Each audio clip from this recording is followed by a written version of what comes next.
நம்முடைய முதலமைச்சர் அவர்கள் பொறுப்பேற்று அரசு பொறுப்பேற்று 4.5 வருஷத்துல என்னென்ன திட்டங்களை நம்முடைய மக்களுக்காக அவர் கொடுத்திருக்கிறார். உதாரணத்துக்கு சில திட்டங்களை மட்டும் இங்கே நான் உங்களுக்கு ஞாபகப்படுத்த விரும்புகிறேன். முதலமைச்சராக பொறுப்பேற்ற முதல் நாள் அவர் போட்ட முதல் கையெழுத்து மகளிருக்கு விடியல் பயண திட்டம், கட்டணமில்லா பேருந்து திட்டம். இன்னைக்கு பார்த்தீங்கன்னா கிட்டத்தட்ட 850 கோடி பயணங்கள், 850 கோடி ட்ரிப்ஸ் மகளிர் மேற்கொண்டிருக்கிறாங்க இந்த திட்டத்தின் மூலமாக. ஒவ்வொரு மகளிரும் கிட்டத்தட்ட மாசம் 900 ரூபாயிலிருந்து 1000 ரூபாய் வரைக்கும் இந்த திட்டத்தின் மூலம் சேமிக்கிறாங்க. பெண்களுக்கு விடியல் பயண திட்டம், குழந்தைங்க பள்ளிக்கூடத்திற்கு வரணும் படிக்கணுங்கிறதுக்காக முதலமைச்சர் காலை உணவு திட்டம். ஒவ்வொரு நாளும் இன்னைக்கு 23 லட்சம் குழந்தைங்க முதலமைச்சர் காலை உணவு திட்டத்தில் பயன்பெறாங்க. பள்ளிக்கூடத்திற்கு வந்தா பத்தாது, உயர்கல்வி படிக்கணும், ஸ்கூல் படிச்சா பத்தாது, காலேஜ் படிக்கணும்னு அரசு பள்ளியில படிச்சு எந்த கல்லூரியில போய் சேர்ந்தாலும், அது தனியார் கல்லூரியாக இருந்தாலும் சரி, அவங்களுக்கு ஊக்கப்படுத்துறதுக்கு கல்வி உதவித்தொகை, தமிழ் புதல்வன் புதுமை பெண்ணுன்னு மாதம் 1000 ரூபாய் கல்வி உதவித்தொகை நம்முடைய முதலமைச்சர் அவர்கள் வழங்கிட்டு இருக்கிறார். இதையெல்லாம் நாம மட்டும் பெருமையா சொல்லல, மற்ற மாநில முதலமைச்சர்களும் வந்து பாராட்டி அவங்களுடைய மாநிலத்திற்கு எடுத்துக்காட்டாக நம்முடைய தமிழ்நாடு இன்னைக்கு திகழ்ந்து கொண்டிருக்கிறது. அது மட்டுமல்ல, இதற்கெல்லாம் மகுடம் வச்சது மாதிரி தேர்தல் அறிக்கையில சொன்ன ஒரு திட்டம், அதுதான் கலைஞர் மகளிர் உரிமை தொகை திட்டம். இன்னைக்கு ஒவ்வொரு மாசமும் 1,30,00,000 மகளிருக்கு மாதம் 1000 ரூபாய் நம்முடைய முதலமைச்சர் அவர்கள் வழங்கிட்டு இருக்காரு மகளிர் உரிமை தொகையாக. அது மட்டும் இல்ல, பல்வேறு திட்டம், மக்களை தேடி மருத்துவம், இல்லம் தேடி கல்வி, நம்மை காக்கும் 48, இப்படி ஏகப்பட்ட திட்டங்கள். இப்படி பல்வேறு முன்னெடுப்புகளால் தான் இன்னைக்கு தமிழ்நாடு 11.19% வளர்ச்சியோடு வரலாற்றிலேயே முதன்முறையாக இன்னைக்கு இந்தியாவிலே வளர்கின்ற மாநிலத்தில் முதல் இடத்துல நம்முடைய தமிழ்நாடு வந்திருக்கு. தமிழ்நாடு 11.19% வளர்ச்சியோடு வரலாற்றிலேயே முதன்முறையாக இன்னைக்கு இந்தியாவிலே வளர்கின்ற மாநிலத்தில் முதல் இடத்துல நம்முடைய தமிழ்நாடு வந்திருக்கு. இந்த வளர்ச்சி, இந்த செயல்பாடெல்லாம் பார்த்து பொறுக்க முடியாம தான் இன்னைக்கு ஒன்றிய பாசிச அரசு நம்முடைய அரசுக்கு பல்வேறு தொல்லைகளை, இடைஞ்சல்களை கொடுத்துக்கிட்டு இருக்கு. மீண்டும் எப்படியாவது தமிழ்நாட்டுக்குள்ள ஹிந்தியை திணிக்கிறதுக்கான முயற்சியில் ஒன்றிய அரசு இறங்கியிருக்கு. புதிய கல்விக் கொள்கைன்னு கொண்டு வந்து மீண்டும் இந்தி திணிப்பு, சமஸ்கிருதம், குலக்கல்வி திட்டம், இதையெல்லாம் தமிழ்நாடு மேல திணிக்கிறதுக்கு ஒன்றிய அரசு முயற்சிக்குது. மற்ற மாநிலங்கள்லாம் இந்த புதிய கல்விக் கொள்கையை ஏத்துக்கிட்டாங்க, நியூ எஜுகேஷன் பாலிசி. ஆனா நம்முடைய முதலமைச்சர் தெளிவா சொல்லிட்டார், முடியாது, ஏத்துக்க முடியாது. இன்னும் சொல்ல போனா ஒன்றிய கல்வித்துறை அமைச்சர் சொன்னார், மற்ற மாநிலங்கள்லாம் புதிய கல்விக் கொள்கையை ஏத்துக்குச்சு, தமிழ்நாடு மட்டும் ஏத்துக்க மாட்டேங்குது. அதனால தமிழ்நாட்டுக்கு தர வேண்டிய, பகிர்ந்து கொடுக்க வேண்டிய நிதி 2000 கோடி ரூபாய் கொடுக்க முடியும், 2000 கோடி ரூபாய் கொடுக்க முடியாது அப்படின்னு நியூ எஜுகேஷன் பாலிசியை எடுத்துக்கிட்டாதான் தமிழ்நாட்டுக்கு கொடுக்க முடியும்னு நாம ஒன்றிய அரசுக்கு கொடுத்திருக்கக்கூடிய பணத்தை திருப்பி கொடுக்கறதுக்கு முடியாதுன்னு சொன்னாங்க. ஆனா நம்முடைய முதலமைச்சர் அவர் சொன்னார், நீ மீண்டும் புதிய கல்விக் கொள்கை, நியூ எஜுகேஷன் பாலிசி மூலமாக குலக்கல்வி திட்டத்தை தமிழ்நாட்டுக்குள்ள கொண்டு வர முயற்சி செய்யற, ஹிந்தியையும் சமஸ்கிருதத்தையும் குறுக்கு வழியில தமிழ்நாட்டுக்குள்ள திணிக்கிறதுக்கு முயற்சி செய்யற. 2000 கோடி இல்ல, நீ 10,000 கோடி கொடுத்தாலும் எந்த நேரத்திலையும் புதிய கல்விக் கொள்கையை தமிழ்நாடு ஏத்துக்காது, தமிழ்நாட்டு மக்கள் மேல நான் திணிக்க மாட்டேன்னு சொன்னார் நம்முடைய முதலமைச்சர். இன்னைக்கு மற்ற மாநில முதலமைச்சர்கள்லாம் அதை பின்தொடர ஆரம்பிச்சிருக்கிறாங்க.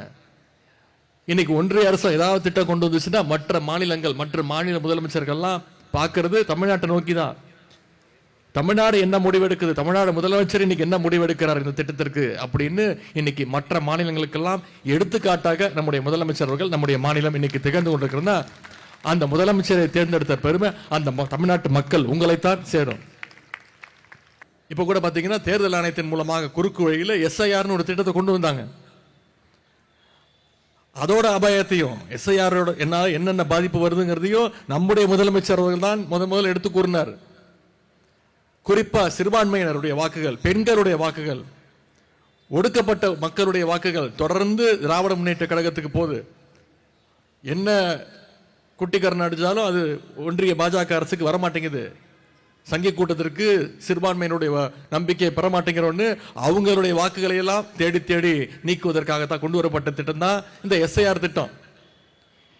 இன்னைக்கு நம்முடைய முதலமைச்சர் சொன்ன மாதிரி கிட்டத்தட்ட 97 லட்சம் வாக்குகளை தமிழ்நாட்டில இருந்து நீக்கியிருக்காங்க. சென்னையில் மட்டும் பார்த்தீங்கன்னா 14 லட்சம் வாக்குகளை நீக்கியிருக்காங்க. இங்க வந்திருக்கக்கூடிய கிறிஸ்தவ பெருங்குடி மக்கள் உங்கள்கிட்ட நான் கேட்டுக்கொள்வது வைக்கிற ஒரு வேண்டுகோள், மிக மிக முக்கியமான வேண்டுகோள். வாக்குரிமை என்பது நம்முடைய கடமை மட்டுமல்ல, நம்முடைய உரிமை. இங்க வந்திருக்கக்கூடிய நீங்க ஒவ்வொருத்தரும் உங்களுடைய வாக்குகள் இருக்கான்னு முதல்ல உறுதி செஞ்சுக்கோங்க. அப்படி இல்லைன்னா நம்ம ஒரு கழகத்துடைய பிஎல்ஓக்களை சந்திச்சு ஃபார்ம் 6 கொடுத்து மறுபடியும் விண்ணப்பம் கொடுங்க, அப்ளை பண்ணுங்க. வருகின்ற ஜனவரி 18ஆம் தேதி வரை நிச்சயம் நமக்கு மீண்டும் அதற்கான நேரம் இருக்கு.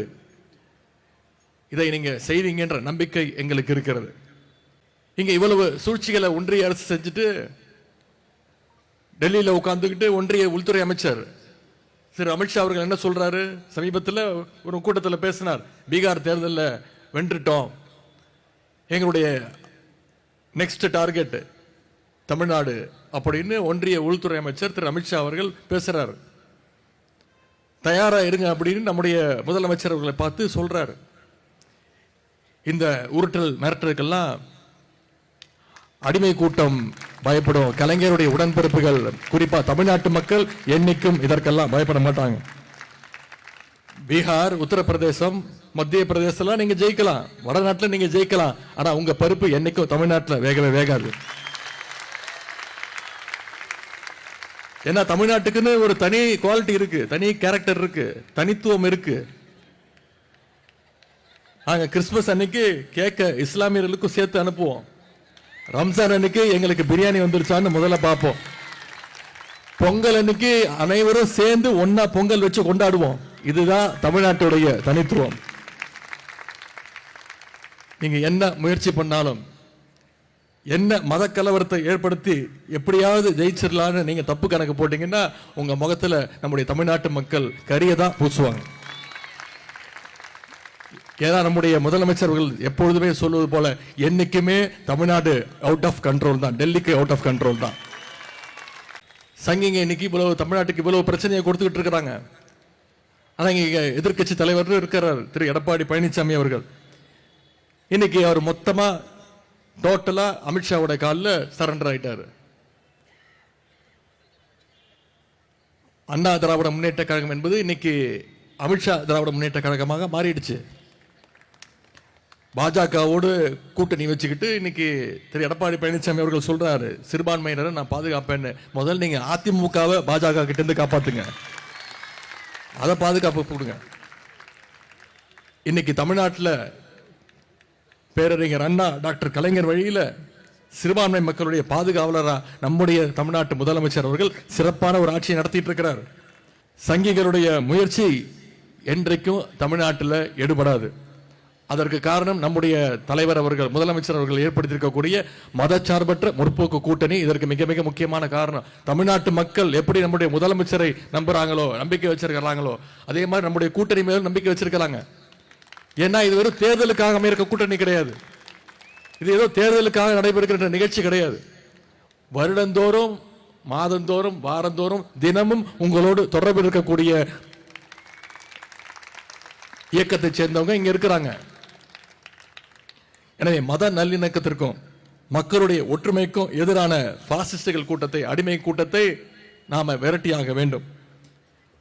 திராவிட முன்னேற்ற கழகம் தான் என்றைக்கும் சிறுபான்மையினருக்கு பாதுகாப்பு அரணாக இருக்கும் என்பதை நீங்கள் நம்புவீர்கள்.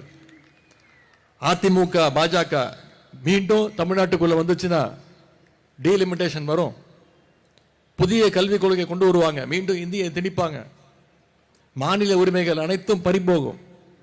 ஆகவே வந்திருக்கக்கூடிய நீங்க அனைவரும் விழிப்போடு இருந்து அடுத்து வர்ற ஒவ்வொரு நாளும் உங்களுடைய வாக்குகளை நம்முடைய மதச்சார்பற்ற முற்போக்கு கூட்டணி உதயசூரியன் சின்னம் இந்த துறைமுகம் தொகுதியில்